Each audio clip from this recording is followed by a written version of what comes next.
ხო, მაგრამ ინდუსტრიალიზაციაში რა მოისპო? რელიგია მოისპო? არა, ინდუსტრიალიზაციაში ისე აი მოხდა, ესა მე-15 საუკუნის შემდეგ, ანუ რამ შეცვალა? რატო შეიცვალა ადამიანური აი რამ განაპირობა?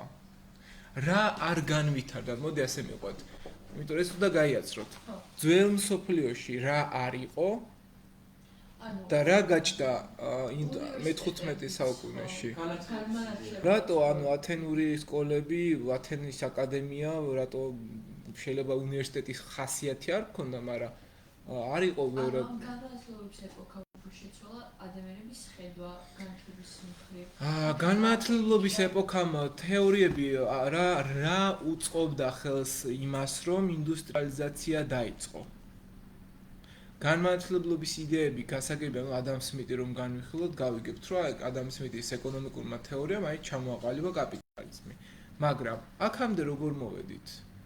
აი ეს ხო არის ძალიან გლუვი გადასვლა, იმიტომ რომ რადიკალური გადასვლა იქნებოდა მაშინ, თუ ჩვენ ვიტყოდით, რომ ეს მოხდა ძალიან მალე. და ჩვენ ვერ მივახციეთ თითქმის ძველი ქრისტეშობის შემდეგ 17 საუკუნე ვერ მივახციეთ ტექნიკურ განვითარებას. იმ დონეზე, რა დონეზეც აი ინდუსტრიალიზაციის დროს რა იყო ეს? ყველანაირი ესეთი რაც განმანათლებლური იდეა დასჭადი იყო და უცხოანაირად აღიქვამოდა და ხო, ნუ ეგ გასაგებია, მოდი შევთანხმდეთ მაგაზე რომ რაღაცა დასჭადი იყო, მაგრამ რა არ მომხდარა ზოგადად წინა ეპოქაში და რამ ვერ მოახერხა, რის გამო ვერ მოხერხდა რომ ეს აზროვნება შეცვლილიყო, რასაკვირველია ჩვენ თუ ახლა ყოველდღიურ კვლევას დავიწყებთ ყოველდღიურობის ისტორიიდან თუ განვიხილავთ ამა თუ იმ საკითხს, ძალიან მარტივად მივხვდებით რომ ინდუსტრიალიზაცია არის იმდენად დიდი მოვლენა, რომ ეს ინდუსტრიალიზაცია არის ფაქტობრივად გვირგვინი უკვე რისი. ინდუსტრიალიზაცია არის გვირგვინი, რომელიც პატარ-პატარა პროცესების სხვადასხვა მიმართულებით და ყველაზე მთავარი ალბათ ეს ჩემი აზრით და ზოგადად შეიძლება ასე შევთანხმდეთ, ყველაზე დიდი როლი ითამაშა რენესანსმა და ჰუმანიზმმა. ხო. ანუ ეს არის რაც არ არსებობდა არსად. აი რომ არა რენესანსი ჩვენ ვერ მივიდოდით აქამდე. ანუ რომ ამოვიღოთ ჩვენ მე-15 საუკუნიდან რენესანსი, აი შუა საუკუნეები გაგრძელდებოდა. ხო, ანუ ისე. მიხდით, ანუ რა არ მოხდა ანტიკურობაში გამოიგონეს რატო არ ვითარდება ტექნიკური რაღაცები, მაგრამ ესეთი ნელ-ნელა ვითარდება. აი მაგალითად შუა საუკუნეებში აბჯარი, ხმლები, იარაღები, შულდი არბალეტი გამოიგონეს, მერე დენთი აღმოაჩინეს, აგერ კონსტანტინოპოლის დაცემა დენთით. წავიდოდა ეს, მაგრამ აი ესეთი მასიური რომ 2 საუკუნეში ნახე როგორია 17 საუკუნეში რა თითქმის ვერაფერი ვერ მივიღეთ ახალი წელთაღრიცხვით თუ გავყოლით და მერე უცბად 2 საუკუნეში სრული გადატრიალება მოხდა და აი ახლა მივედით ძალიან ტექნიკურად მაღალ დონეზე. ეს ყველაფერი განაპირობა რენესანსმა, რენესანსი ზოგადად უწყობს ხელს ადამიანური აზროვნების განვითარებას, იმიტომ რომ რენესანსმა მიანიჭა ადამიანს და ძალიან კარგი რაღაც თქვით წეგან რომ ეს იყო გათავისუფლდა სტერეოტიპული აზროვნებისგან, თუნდაც თეოლოგიურ ნიადაგზე, თეოლოგია, რელიგიურ ნიადაგზე სტერეოტიპულ აზროვნება რაც არის, აი მაგალითად წესები, რომელიც თითქმის ქრისტიანობასთან არ იდგა კავშირი არ ქონდა, ამან ხელი შეუწყო ეს ამ ყველაფრის გარდაქმნას ხელი შეუწყო სწორედ რენესანსმა. და ადამიანს აღმოჩნდა და ყველაზე დაბალ ფენას რასთან ქონდა და ვისთან ქონდა შემხებლობა. ყველაზე მეტად. ეკლესიასთან, მაგრამ ეკლესიის გარდა ადამიანი იყო ყველაზე მეტად მიჯაჭვული კულტურაზე, ხო?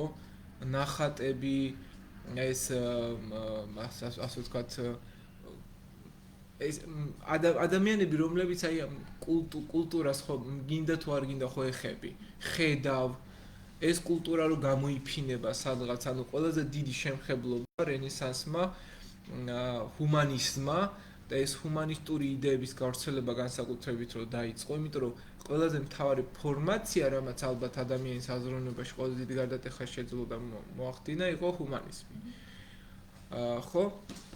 ანუ განმანათლებლები ფაქტობრივად, რომლებიც მე-17 საუკუნეში იყვნენ. და ჰუმანიზმია ეს რენესანსთან ერთად იტალიაში ჩაისახა მე-14 საუკუნეში, ხო? ანუ ეს რენესანსი და აი თუნდაც ლეონარდო და ვინჩი რო ავიღოთ, ხო? ლეონარდო და ვინჩი იყო ალბათ ამისი მთავარი ფუნდამენტი და ძალიან მარტივი ნათქვამია, ჩვენ შორს ვერ გავფრინდებოდით, რომ არა ლეონარდო, იმიტომ რომ მან შექმნა ესეთი აღქმა, რომ ადამიანური ფასეულობები დაფასებულიყო. იმიტომ რომ როგორც კი თქვენ რამეს აგიკრძალავენ, თქვენი ყველანაირი ნიჭიერი თვისებები ჩაკვდება. იმიტომ რომ რაც არ უნდა ვითარდებოდეს სამყარო, რატომ არის და აღმოჩნდა, რომ აი ჩვენთვის ახლა ჯერ ერთი ხო არ არის ცნობილი, რატო არ ვიცით ჩვენ ჩრდილოეთ კორეელი ცნობილი მომღერლები, მუსიკოსები, რატო არ ვიცნობთ საერთოდ არსად რო არაფერი არ წერია, ჯერ ერთი გასაგებია, რატოაც არ წერია, მაგრამ რამ განაპირობა რომ ეს ქვეყანა ასეთი გახდა, ხო? რატო სამყარო ვითარდება? მაგრამ აი ნუ როგორც კი ვიღაცამ ჩაგიკლა, შეგიზღუდა ადამიანური ფასეულობები, ამას აკეთებდა ხშირ შემთხვევაში ძველ მსოფლიოში. რომის იმპერია ამიტომ იყო ბევრად უფრო განვითარებული. უბრალოდ რომის იმპერიამ ალბათ მაშინდელი გარემოების მაქსიმუმს მიაღწია. კიდევ უფრო ალბათ წინ წავიდოდა, რომ გადარჩენილიყო, იმიტომ რომ რომის იმპერია სრულად გათავისუფლდა სტერეოტიპული აზროვნებისგან, ბოლოს განსაკუთრებით უბრალოდ იმხელა იყო, რომ უბრალოდ შეუძლებელი გახდა ამისი მართვა. და რომის იმპერიას რომ თავი დავანებოთ, შუა საუკუნეებში ჩვენ ძალიან ისეთი მყიფე აღარა და გრადი ფუნდამენტური აზროვნება შევქმენით, ქრისტიანობა ავიღეთ, დავადშენეთ მასზე რაღაცა სტერეოტიპული აზროვნება. და მაგაზე იგებოდა მთელი ხო, და პაპობა, აი როგორც არის პაპობამ ფაქტობრივად შექმნა აზროვნების ფორმა პროვიდენციალიზმი. და პროვიდენციალისტური აზროვნება მინდა გითხრათ, რომ დღემდე არსებობს. დღეს არ გამოსულა საზოგადოება პროვიდენციალისტური აზროვნებიდან, იმიტომ რომ ჩვენ ქვეყანას განსაკუთრებით ეს ტანჯავს დღემდე. რატომაც ჩვენ ნიჭიერებებს ბლოკავთ, ხო, აი მაგალითად ერთ-ერთი აი 3-4 დღის წინ რო გავრცელდა ერთ-ერთი სასულიერო პირის ვიდეო ცეკვაზე თუ გინახავთ, ცეკვა არ შეიძლება ქალისთვისო.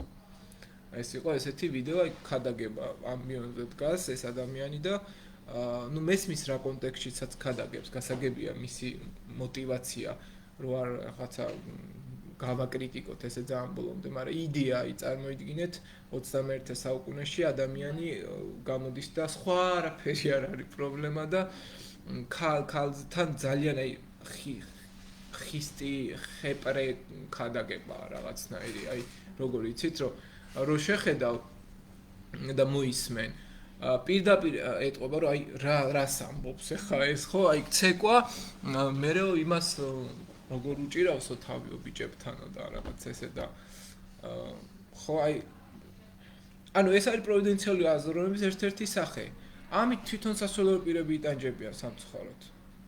საბედნიეროდ ჩვენ გვყავს ეკლესიაში, რომელიც პროგრესული აუცილებლად. ეკლესია თუ პროგრესული არ არის და არის კონსერვატორი. ეკლესია კონსერვატორი თუ არის და ამ პლატფორმაზე დიდხანს ვერ ჩერდება. რაც არ უნდა ჩვენ ვამტკიცოთ, რომ გვინდა კონსერვატიული ეკლესია ან ქვეყანა ვერ ჩერდება. კონსერვატიული სამყარო დიდხნიანი არ არის, ანუ ვერ ძლებს დიდხანს ეს სამყარო, იმიტომ რომ შეუძლებელია ეს დიდხანს ჩაკეტო, მით უმეტეს ერთხელ თუ შენ გინახავს, ანუ შენ თუ ერთხელ მაინც შექმენი ისტორია თანამედროვე, იმას ვერ დაივიწყებს ეს ხალხი, ანუ ეს აი აფრიკის ქვეყნები არც არასდროს შეხებია მათ თანამედროვე, იმიტომ რომ ის თავიდან ბოლომდე, დაბადებიდან დღემდე მასთან არავინ არ შესულა. თქვენ წარმოიდგინეთ, როგორც კი აფრიკის რომელიმე აბორიგენ ტომთან დაიწყება მასობრივი გარდაქმნა მათი აზროვნების, ის ტომი სხვანაირი გახდება შეიძლება ძალიან მალე. მაგრამ იმ ქვეყნებში, აი კორეა, ჩრდილოეთ კორეა, ადრე თუ გან ეს სახელმწიფო ისევ დაუბრუნდება თავის რელსებს. იმიტომ რომ ამ სახელმწიფომ ერთხელ მაინც ნახა რა არის აზროვნების ისეთი რაღაც, აი ვიღაცა, იმიტომ რომ ეს თაობათაც უნდა მიუხედავად იმისა, რომ რა განაპირობებს, მოკვდება ის უბრალოდ. ვეღარ გააგრძელებს. ხო, ანუ არა უბრალოდ მოკვდება, გარდაიცვლება და აღარ იქნება არავინ. ანუ შენ, იმიტომ რომ აზროვნებას სისტემას ხო შენ იდეოლოგიას ასეთ ტოტალურს მithumetes ხო ქნის და აი ფეოდალური რა არის ახლა მიზეზი რომ პროვიდენციალიზმი დიდხანს ვერ გაძლებს, აი თუნდაც ერთი. იმიტომ რომ ჩვენ რა ხდება, ნახეთ, ჩვენ ხო ერთფეროვანი საზოგადოება არ გვყავს ახლა. აი როცა ვამბობთ რომ ვიღაცას რომ მარადიულად ჯერა რომ ესენი თუნდაც პოლიტიკური ნიადაგზე ვინც არიან დღეს რჩებიან ქვეყანაში. ეს ხო შეუძლია ვიღაც ხო მოკვდება, ანუ მე რო არ მოკვდები ჯერ ლოგიკურად და ის მოკვდება, ეგ ხო ძალიან მარტივი ის არის იდეა. ანუ მარტივად რომ აი ბუნებას თუ გავყვებით და ჩავღრმავდები ფილოსოფიურ ნიადაგზე, ბუნება გეუბნება რომ ვინც დიდხანს იცოცხლა ის წავა და ვინც ახალია ის დარჩება. და მე თუ ერთხელ მაინც მინახავს თანამედროვე მიღწევების ყველაზე მაღალი დონე, იმას აუცილებლად თუ რა თქმა უნდა მეც ამ ნიადაგზე ვარ გაზრდილი, ამას მივიღებ. და ეს მოხდება, აი დღეს თუ ვამბობთ რომ ესეთი ქვეყანა ვარ, შეიძლება ხვალ ყველაფერი შეიცვალოს. იმიტომ რომ ჩვენ არ გვაქვს მარადიულობის იდეა. პროვიდენციალისტური აზროვნება დასრულდება თქვენს თაობაში უკვე ეს აღარ არის, ნაკლებად არის. ჩემს თაობაშიც, ან თქვენ ჩემზე ახალგაზრდები ხართ და თქვენს თაობაში უფრო ნაკლებად არის და ჩემთანაც ნაკლებად არის, მაგრამ ჩემთან მაინც არის რაღაც დოზით და ასე მიყვება საფეხურებრივად. ხო და კიბეზე ხო ადიხარ და ეს კიბეზე ასვლა, როდესღაც ხო მინდიხარ ის პირველი კიბე, როდესღაც მეასეზე უკვე ძალიან შორს არის დაცილებით. ანუ ეს არის ბუნებრივი პროცესი. ჩვენი ქვეყნის იდეა სწორედ გადარჩენით იყო ეს, რომ ქვეყანა იმდენად გაუძლო ყველაფერს და პროგრესირებადი ქვეყნები ამიტომ არსებობენ დიდხანს, ანუ რომ ამბობ როგორ გადარჩა ეს ქვეყანა. ეს არის პროგრესული სამყაროს ადამიანის ხედვა. პროგრესული ადამიანები, რომლებიც ამ ქვეყანაში იბადებიან ყოველთვის, ერთი მაინც თუ იბადება და ის საბედნიეროდ ჩვენ ხო ვამბობთ, რომ ერთზე და მცირედ, ეს ძალიან საკმარისია. ერთი ადამიანი როცა ავრცელებს რაღაცას ახალს, პროგრესულს, ის თავის ნაყოფს გამოიღებს. ასე რომ შედეგი რომ ტოტალური სისტემები მithumetes იმ ფონზე რომ ჩვენ ქვეყანაში ჩვენს თაობას უნახავს ძალიან მრავალფეროვანი ცხოვრების წესი ვერ ძლებს. ისევე ვერ გაძლებს პროვიდენციალისტური აზროვნება თვითონ ეკლესიაში. დღეს სამწუხაროდ ეკლესია უმრავლეს ნაწილში მაინც პროვიდენციალისტური აზროვნებით არის, მაგრამ ეს იქნება უკვე. და ეს გარდაქმნა აუცილებლად დადგება, როგორც კი ჩემი თაობის მღვდლები მოვლენ ეკლესიაში. ეს არის შეუქცევადი პროცესი და მე მყავს ხა საბედნიეროდ ხაშორს მოძღვარი, რომელიც არის ზუსტად აი როგორიც უნდა იყოს თანამედროვე მღვდელი, ჩემი წარმოსახით აი ესეთი ადამიანია და თავისუფლად მოერგო ამ სივრცეს და თავისუფლად ჩაჯდა მასში ქრისტიანული ფილოსოფია. თან ისე კარგად რომ აი რომ გაიცნოთ მაგალითად პირადად თქვენ შეიძლება მოგინდეთ ეს აღამსარებელი და ეს ანუ იდეა ხო? ანუ რა არის ეს არის ზუსტად აი ჰუმანიზმის დამსახურება. ანუ და ჰუმანიზმი რომელმაც დაასტოპა რაღაც კუთხით. იმდენად ცოტა იყო და იმდენად იბლოკებოდა შუა საუკუნეებში და ანტიკური ხანაც კიდე რომის იმპერიის დაცემა იყო ალბათ ერთი ეტაპი დასასრული და ძალიან დიდი კედელი ააშენა დასავლეთში პაპმა.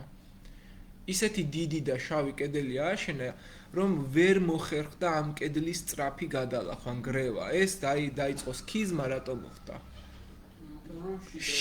შიდა იყო, იმიტომ რომ პაპის ინსტიტუცია უკვე დალპა დაახლოებით მე-11 საუკუნეში.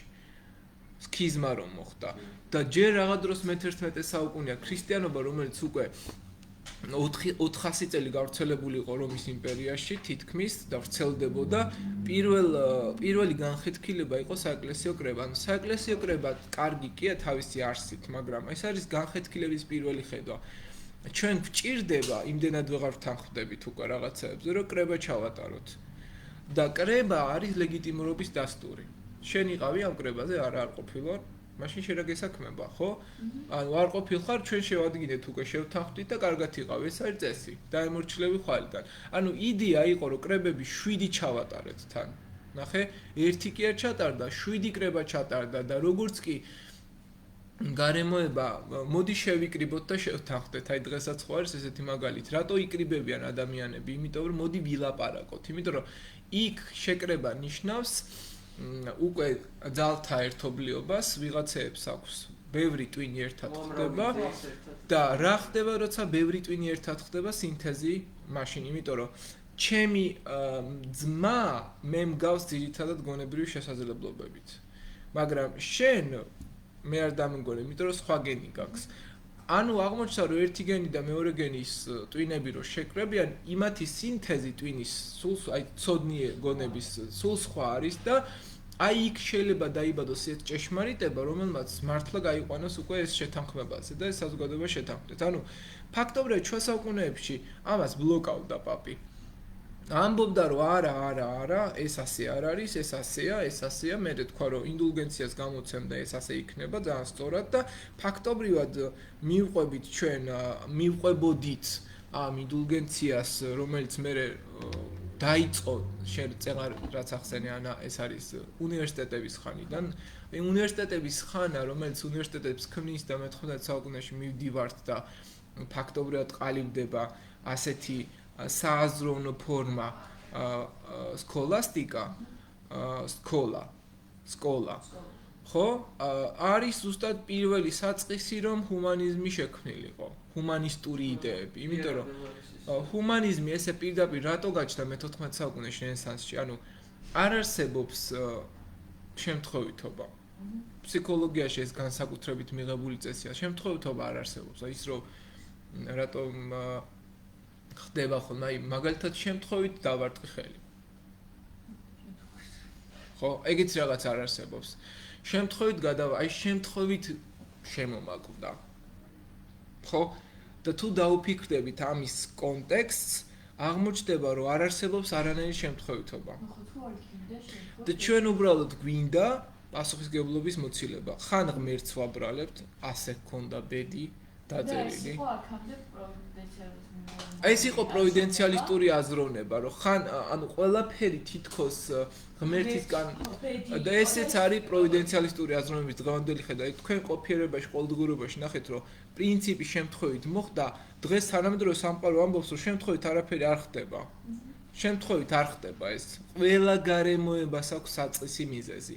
ის რომ რენესანსი მე-14 საუკუნეში, მე-15 საუკუნიდან უკვე აქტიურად იწყებს ეს გავრცელებას და ის რომ ბოტიჩელი, დონატელო, ლეონარდო და ასეთი მხატვრები რაფაელ გამოვიდნენ ფაქტობრივად, ეს არის წინა საუკუნეების დამსახურება. ანუ აზროვნება ისეთი რაღაც არის, რომ ამას ერთი დღე არ ჭირდება. ისტორიისთვის ამას წლები ჭირდება, ხან 100 წელიც. და ჩვენ როდესაც ახლა ზუსტად ჩვენ ვართ იმ გარდამტეხ მომენტში, რომელიც ძალიან დამღლელია სხვათა შორის რა. და როდემდე უნდა ვიტრიალოთ ერთი და იგივე წრეზე, მაგრამ ეს ის წრეა, რომელიც ბოლოს გამოდის, რომ აი 20 ჯერ რო გააკეთებ ერთი და იგივე საქმეს და 21-ით გამოგივა, დაახლოებით იგივე პრინციპია, რომ ჩვენ როგორ 80 წლიან აზროვნებას ვებრძვით. ეს არის საბჭოთა ტოტალიტარული აზროვნება. და ამისი გასაღები უმრავლესმა ადამიანმა ღიად დააფიქსა, ეს თაობა რომ წავა. ნახეთ, ძალიან უხეში შედარება, მაგრამ ეს თაობა რომ წავა. იმიტომ რომ შეუძლებელია ჩვენს თაობაში უმცირესობაში იქნებიან ისინი უკვე. ვერ შეეგუება, იმიტომ რომ უმცირესი საზოგადოება ვერ მართავს უმრავლეს საზოგადოებას. ეხლა ეს თაობა, რომელიც ამ შემთხვევაში ასევე უმცირესობაშია უკვე და სხვაგვარად ეს სიტუაცია არ იქნებოდა. ეს აზროვნების ფორმა თუ უმცირესობაში არ იქნებოდა, აქ ქვეყანაში არასტაბილური სიტუაცია არ იქნება. სხვაგვარად სიმშვიდე იქნებოდა. იმიტომ რომ არ არსებობს იდეა, რომელსაც არ ყავს მოწინააღმდეგე, მაგრამ ის მოწინააღმდეგე ჩერდება, როგორც კი გრძნობს რომ არის ცოტა, უმცირესი. და ჩვენ შემთხვევაში ეს უკვე არის საბედნიეროდ, ჩვენ არ ვართ გარდამტეხ ერაში, რენესანსი ჰუმანიზმი 16 საუკუნიდან უკვე ძალიან აქტიურად მე განმაათლებლობა ხოხელი შეუწყო და ჩამოაყალიბა და მოვედით ჩვენ უკვე დღეს არის რა 5 საუკუნეა გასული მის შემდეგ თითქმის ძალიან ბევრი დრო და ეს ჩვენი ქვეყნისთვის უკვე საკმაოდ დიდი პროგრესია იმ ფონზე რომ თან რუსეთშიც მოხდა დიდი გარდატეხები და ჩვენი ჩრდილოელი სამხრეთელი მეზობლები ყველა ამ დაიცალნენ ამ აზროვნებისგან და თურქეთი ამის ერთ-ერთი მაგალითია რომ ჩვენ 1921 წლის შემდეგ თურქეთის ყარსის ხელშეკრულება რაც გაფორმდა მას შემდეგ თურქეთს ჩვენთვის ესეთი მუქარის ტონი არ ქონია არც იმპერიული ტონი არ ქონია ჩვენ მიმართ და მათთან ვარ ძალიან ახლო ეს რატომ აზროვნების ფორმა დამთხვა მოხდა. იგივე სიტუაციაში ახლა რუსეთი. რუსეთი, ჩრდილოეთ კორეა, ეს ჩინეთი არის ის გარდამავალი ქვეყნები და რაც უფრო დიდია ქვეყანა, მით უფრო რთულია მისი გარდაქმნა. ჩვენი ქვეყანა რომ სხარტი და პატარაა, ეს ძალიან მარტივია. ჩვენი ქვეყანა ხშირად ბევრად უფრო განვითარებული, იმიტომ არის, რომ ეს ქვეყანა არის იმდენად პატარა, რომ მისი მართვა არის მარტივი. როგორც მარტივად შეგვიძლია რაღაცების შეცვლა, ასევე მარტივად შეგვიძლია რაღაცების მიღებაც. შეგვიძლია წამის მე-1000-ში დავიწყოთ, რასაც რუსეთში მაგალითად ასე მარტივად ვერ გავაკეთებთ, იმიტომ რომ რუსეთი თავისი არსით, იმიტომ რომ რაოდენობრივად რთულია ეს, რომ აზროვნება შეიცვალოს. ასე რომ აი თუ ალბათ კარგად ავხსენი, არის ის რომ აი ინდუსტრიალიზაცია არის აი ამ ყველაფრის კულმინაცია. ინდუსტრიალიზაციის დროს აი ეს აქ უკვე შეიკრა ყველაფერი რაც კი დაწყებული იყო პროვიდენციალისტური აზროვნების დაშლა, რელიგიური ომები, სქოლასტიკის განვითარება, რენესანსი, ჰუმანიზმი, ყველაფერი ვიღაცამ ადგა და დაწერა 7-8-10 მიმართულებით თეორია, როგორია შემდგომი ყოფადი სამყარო და მივედით პრაქტიკაზე უკვე, ანუ ეხა ეს ვისწავლეთ, გავიგეთ, აბა ეხა რას ვაკეთებთ. ვიღაცამ ხონდა დაიწყოს. ნახეთ, თქვენ თუ წარმოიდგენთ დედამიწას როგორც ერთ ადამიანს და დედამიწაში მცხოვრებ ქვეყნებს თავის ხრივ ადამიანებად, აღმოჩნდება, რომ ევროპა არის ერთი ადამიანი, რომელიც არის ყოველთვის ინიციატორი და მე დავიწყებ და შენ გასწავლი. აღმოჩნდება, რომ იმპერიები, რომლებიც აზიაში ცხოვრობენ, ისინიც არიან ასეთები ძირითად შემთხვევაში, მაგრამ ისინი ცოტა ნელა სწავლობენ და გვიან სწავლობენ. ანუ პრინციპი ეს არის ძალიან მარტივი. კლასში ყველა ერთდროულად ვერ სწავლობს. იმიტომ რომ ვიღაცის ფუნქცია ხშირად არის მართლა რომ ემსახუროს. ეს ჯაჭვი, როგორც რაც უნდა ჩვენ ვთქვათ, რომ ადამიანები ვართ და თანასწორები ვართ, ასეთი რაღაცები მით უმეტეს დაბალგანვითარებულ ქვეყნებში რთულად მიიღწევა. არ გამოდის შესაბამისად ეს ქვემდგომი საზოგადოება რგოლი ყოველთვის ხშირად რჩება იქ და ან ნელა ვითარდება ძალიან, ცოტა უფლებები და ის რომ ჩვენ საერთო იდეაზე მივიდეთ, რასაკვირველია და ვერც ვერავინ გეტყვით ამას, რომ არ არსებობდა სოციალიზმის პრაქტიკული სახე რაც არის. სოციალიზმი ამბობდა ყველა არის თანასწორი. ყველა და მაშინ როგორ არის თანასწორი შენ მიზემ მდგომი ხარ. შენ ხო მე მართავ. ხო? ბელადი მყავს ბოლო და რანაირად ვარ თანასწორი? დიახ.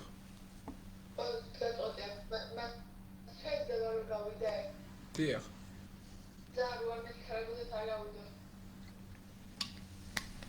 გზადამილოცია.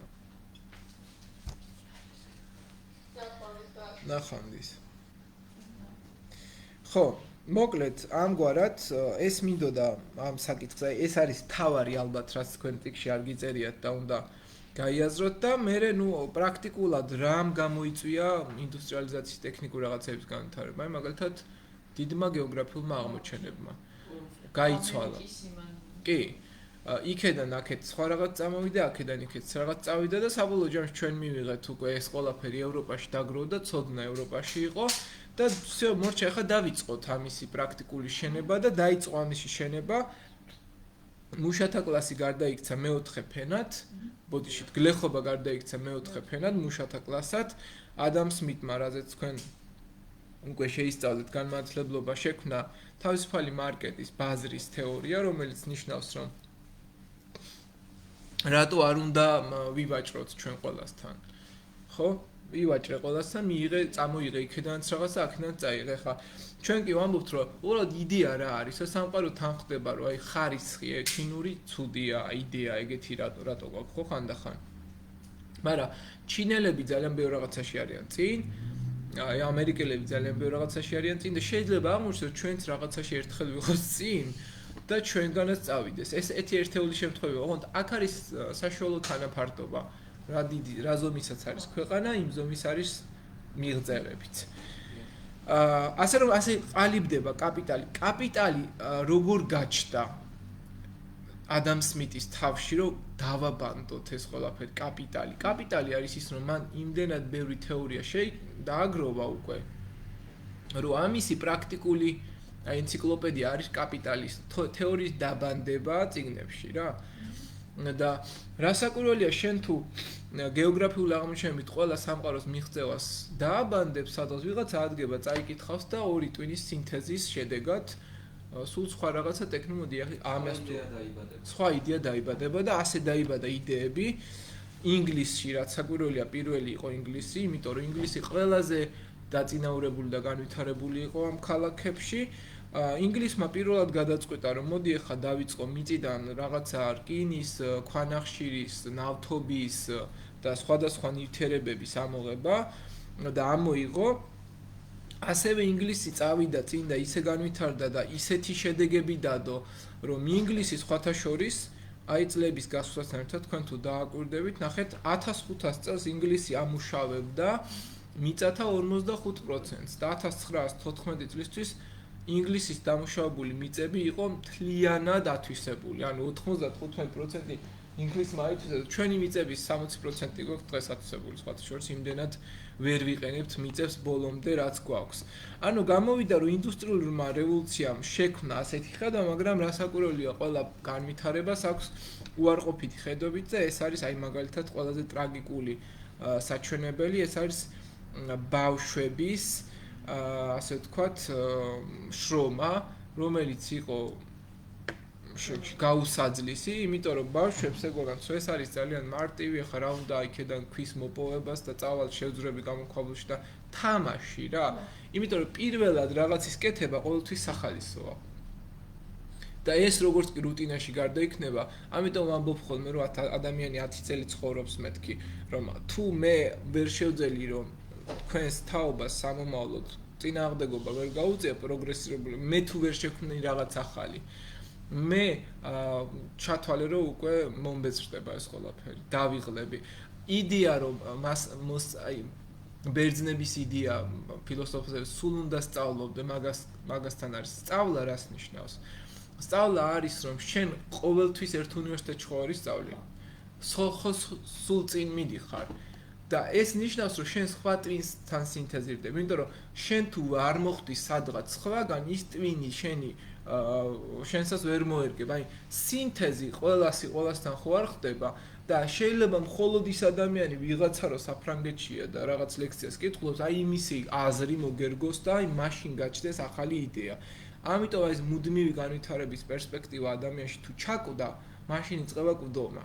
და ის ბავშვებისთვის სახალისო რასაკვირველია იყო ეს თავიდან მე ადამ სმითმა რაზეც ვისაუბრეთ რომ შექმნა ეს კაპიტალისტური თეორია დაწერა წიგნი Wealth of the Nations და ფაქტობრივად იყო ამაზე ყველა შესაძლებლობები რაც კი ქონდა ქვეყნებს ჩაწერა ამ წიგნში და ბიზნესი ასე ჩამოყალიბდა, განვითარდა და ჩვენ ნახეთ სამყარო მივიღეთ ერები შესაძლებლობების მიხედვით. და სხვა შორის აი ეს არის სამოქალაქოს ერთ-ერთი დავალება, ასეთი რუკა მოგდის და უნდა გამოიცნო რა არის აქ მოსული და შესაძლებლობები სამყაროსი დღეს როგორია და რა ფუნქციები აქვს და რა შეუძლიათ გააკეთონ, რა კაპიტალი აქვს. კაპიტალი არ არის მარტო მაინც და მაინც ფულის კაპიტალი. ცოდნის კაპიტალი როგორი აქვს, შრომელი ხალხის კაპიტალი როგორი გაქვს, ჯარი და ასე შემდეგ შეიძლება ყველაფერში კაპიტალი ნახო. მაგრამ ამ ყველაფერმა რასაკვირველია განავითარა ტრანსპორტი, ორთქლის მანქანა, ტელეგრაფი, არხები გაიჭრა, ესე იყო პირველი, ასე ვთქვათ, შექმნილი ისინი, რა ქვია. ხო, რაც დააკავშირებს უკვე რკინიგზები ერთმანეთს და ჯეიმს უაიტის ორთქლის მანქანა, ხო? ოუ. რომელიც იყო ესე გამოიყურებოდა მისი პირველი ორთქმავალი და საბოლოო ჯამში 1827 წელს შეიქმნა სამუელ მორსმა გამოიგონა ტელეგრაფი. ეს ტელეგრაფი არის გრძელი კაბელებით დაკავშირებული სწრაფი კომუნიკაციის წყარო. აი ტომი ჯერი თუ გაქვთ ნანახი, იმეებით რომ საუბრობთ.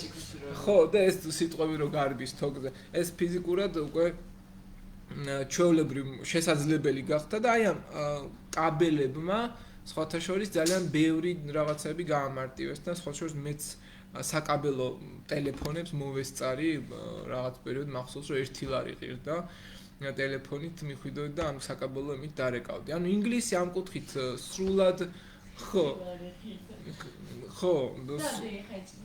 არა რაღაც წამები გქონდა მგონი და უნდა მოგესწრო ის თქმა და მე ითიშებოდა. თუ ერთხელ უნდა და 1 ლარს გადაიხდა მე რამდენ ხანსაც აღარ მახსოვს აი უკვე.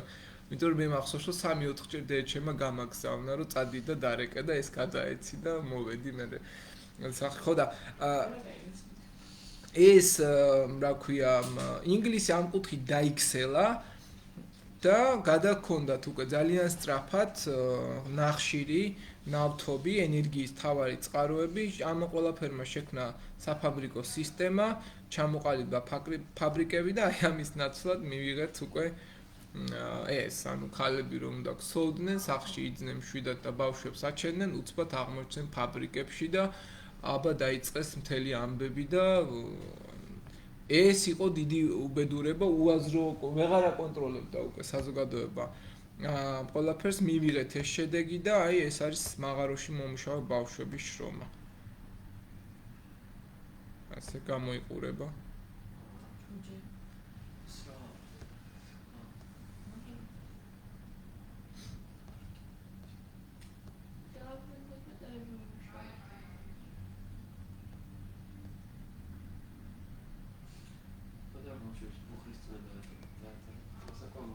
კი.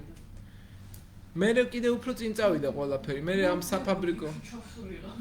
ამ საფაბრიკო სისტემაშიც და ქარხნებშიც გამოიგონეს კიდე უფრო ტექნიკური რაღაცები, რომელიც აი მაგალითად ელი ვიტნი, რომელიც არის სართავი ჯინი, ძაფის სართავი, ბამბას უფრო მარტივად. და აქედან დაიწყეს მე უკვე ბამბების და სხვა ქსოვილების შექმნა. აი აქაც ხედავთ რიჩარდ არკრაითის საკერავი მანქანა. შენც აქედან აი ხედავთ აქაც პირველი ორთქლის ტრაქტორი. წინიდან. ორთქლის გემი, ორთქლის გემზე მომუშავე ტიტანიკი, თქვენთვის კარგად ცნობილია. პირველი ლოკომოტივი, ანუ მატარებელი ადრინდელი ესეთი აიწონა დაიწონა ხო და ეს არის გვიანდელი უკვე, რომელიც ბევრად უფრო განვითარებულია. ქვანახშირს წვავდა და ეს ხესთან ერთად უფრო ვიდრე ხესთან და უფრო სწრაფად იწვებოდა და ამ ყველაფერმა შექმნა ეს რაღაცა წნევა, რომელიც სისწრაფეს მატებდა მერე. ადრინდელი არხები, რომელიც მე უკვე შეიცვალა. და სხვათა შორის აი აქ ხედავთ ახლა ლონდონის სამოგზაურო აი თქვენ იცით ხო ჰარი პოტერში პლატფორმა 9 და 3 მეოთხედი აქედან არის აღებული ზუსტად 12 და 1 მეოთხედი ლივერპულში 6 და 1 მეორედი და ეს სხვადასხვა პლატფორმები მიდიოდა ადრინდელი ეტლები 53 ნომერი ეტლს უნდა გაყოლოდი მე უკვე საათში რამოდენიმე საათში ლონდონიდან ჩახვიდოდი პლატფორმა 12 და 1 მეოთხედით უკვე ბრინტონში და ექსტერში და ასე შემდეგ ხო ეს იყო უკვე 1800-1914 წლების მოპოვება ქვანახშირის და წარმოიდგინეთ როგორ გაზარდეს 1914 წელი იცით რომ დენთის დიდი კასრია უკვე და პირველი მსოფლიო ომი დაიწყო 250 მილიონი ტონა ასე ვთქვათ დენთი რომელიც ასე აფეთქდა და აქაც მივიღეთ უკვე 1813 წლიდან უკვე მუშათა რაოდენობა 1 მილიონი მუშა 1850 წლისთვის, რომელიც აი და ეს ამერტყუნში ბოშევიჩიძიდან ჩავა. რასაკურველია. ბავშვები მუდმივად და ამ ყველაფერმა შექმნა საფაბრიკო სისტემები და აი ეს რაღაცა სიგიჟე გრაფიკი. წარმოგიდგენთ ახლა 24 საათიდან 14 საათი რომ მუშაობ. ხო, ამან გააჩინა ძალიან ბევრი დაავადებები, მათ შორის ერთ-ერთი ტუბერკულოზი, რომელიც ძალიან გავრცელებული იყო ამ პერიოდში. შიმშილიანობა, რა ვიცი, რა აღარ და შედეგი იყო ის, რომ ჩვენ ყოველდღიურად ჩამოყალიბდა ინგლისში, ასე ვთქვათ, ორი ესეთი შენთითაუნი და საფრანგეთში ბიდონვილები. ეს შენთითაუნი არის შემოსული სიტყვა და მოდის გულისხმობს shelters. თავშესაფარი, რომელიც არის რაღაცა ესეთი და ბიდონვილი არის ბიდონი კასრია.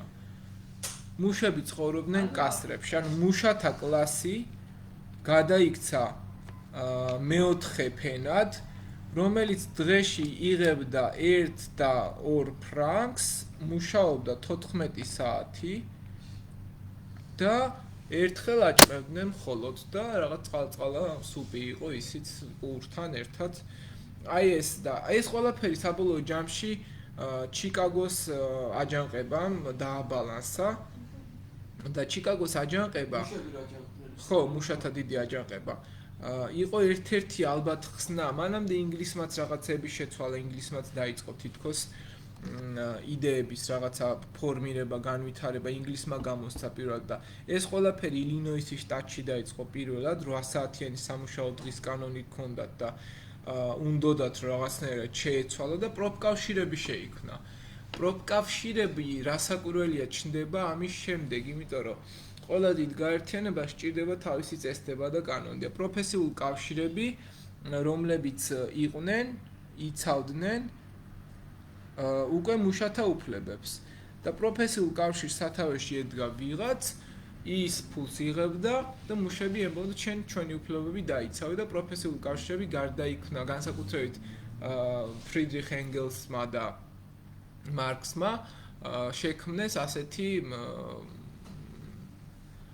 ინტერნაციონალები, რომელიც იყო საერთაშორისო პროფესიული კავშირები. მუშათა პარტიები, მე გარდაიქმნა ეს პარტიებად გარდაიქმნა და სოციალისტურ, აი მაგალითად საფრანგეთში ლუი ბლანი იყო ერთ-ერთი შრომის მინისტრი, რომელიც სოციალისტი იყო და სოციალისტურ იდეებს, ხალხის იდეებს უფრო წინ აღვიობდა და აღმავებდა ამ შემთხვევაში.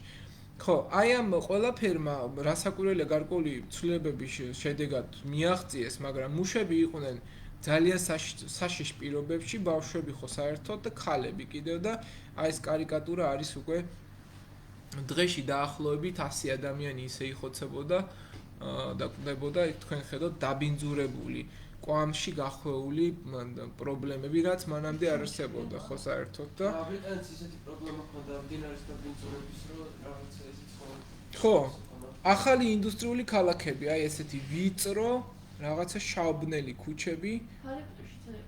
კი. ეგ არის იგივე აი აქაც ხედავთ პატარა შენობები, რომელიც რაღაც ერთი საწოლი ეტეოდა ფაქტობრივად რა, მეტი რა უნდა დაგეტია აქ და იძინებდი, აი ეს არის მუშათა შრომა, ბავშვები მაღაროებში, აი ხანა მაგალითად ესე რომ დადიოდეს, ეს არის ანა. და ესე რომ ხოშიში მაგის და ესე რომ მიცოცავს მოკლედ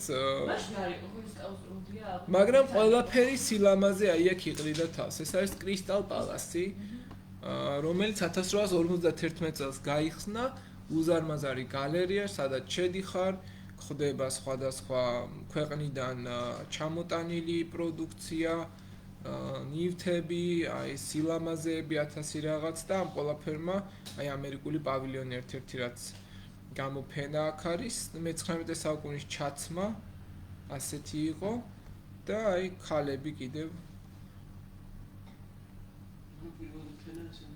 თმები რაღაცა რაც უფრო დაბერილი და ფაშფაშა კაბა გეცმეოდა უფრო ესეთი იყავი წელში იყო ეს. და ეს არის ოლიგარქები რომლებიც შოულტავენ უკან და ესენი ფაქტობრივად ფული შემოაქვთ გაჩნდა upstairs and downstairs life ეს იყო ზედა შედიოდა ქვედაფერი. ხო რომლებიც ფაქტობრივად რა ვიცი ეს იყო მთავარი ძალა ფუნდამენტური ამ შემთხვევაში და soups kitchen აქ არის მაგას უშვებია მოშვებს. პულს აჭმევენ მაშინ ხო ამ მეოთხე და მუშების რაოდენობა სადღაც 70% მაინც იყო მოსახლეობის. ხო საინტერესო. აი აქ ხედავთ ასაკობრივი ის როგორი იყო 1830 წლისთვის ფაქტორი ესენ რაც მიიღეს და აქ არის უკვე ესენი გაჩვენეთ ხო ვინ უფრო მეტი სარგებელი პოვა საშუალო კლასმა ბურჟუაზიამ ბანკირები ვაჭრები გამდიძრდნენ მუშათა კლასი პროლეტარიატი ამ შემთხვევაში რასაც ვეძახით ძალიან ცოტა სუხტიდნენ და რთულ დღეში აღმოჩნდნენ მაგრამ გაიზარდა განათლება ცოდნა ქალებზე და ბავშვების შრომაზე ლიმიტი დაწესდა როგორც ასეთია ეს არის კარიკატურა ასე ვთქვათ სხვადასხვა ფენები ზემოთ ვინდგანან და ქვემოთ ვინდგანან კი ბატონო ასე გამოიყურება მაშინდელი ქალაქები უკვე მე იქნებოდა მას ის რა ქვია მინიკლავილისგან დამიჯერებული ყველაფერი. მიცუმიში ეგეც ერთ-ერთი იყო აი აქ არის პირველი ყველაზე გრძელი რკინიგზა იქეთ ოჯიზალი რომ ხო ეს თუ კიდურეს ადგილებშიც გადი. ეს გადაიქცა უკვე კარლ მარქსის კომუნიზმად, რომელიც ამას დაეფუძნა. რა საკვირველია ხა ინდუსტრიალიზაციას სხვა რაღაც უნდა შეექმნა პოლიტიკური. როგორც ახლა ამერიკის რევოლუცია მოიტანა დემოკრატია და დემოკრატიული პარტიები გაჩნდა, ისე შეექმნა ასე სოციალიზმი. აი სოციალიზმის მართვა როგორ ხდებოდა? ყველაზე ტოტალიტარული სისტემები რომ არსებობს, ეს არის სოციალიზმის დამსახურება. ძალიან დიდწილად ამ ხასიათმა შეუწყო ხელი. Type of imperialism. კოლონიური იმპერიალიზმი ბრიტანეთი, ბელგია, ბრიტანული ინდოეთი, ჰოლანდია, ხო, კუბა, პანამა, ფილიპინები პროტექტორები გახდნენ. ეს არის ახალი ფაქტობრივად მართლობის რევიზია რა. რაც მივიღეთ უკვე. და ვისად რა ქონდა უკვე დასწრებაზე იყო. და მოგესწრო. კარგით, მოკლედ ეს არის რაც რაზეც ჩვენ შეიძლება აქ ყურადღება უნდა გაგვემახვილებინა. მას ერთად ჩავა. კი ბატონო.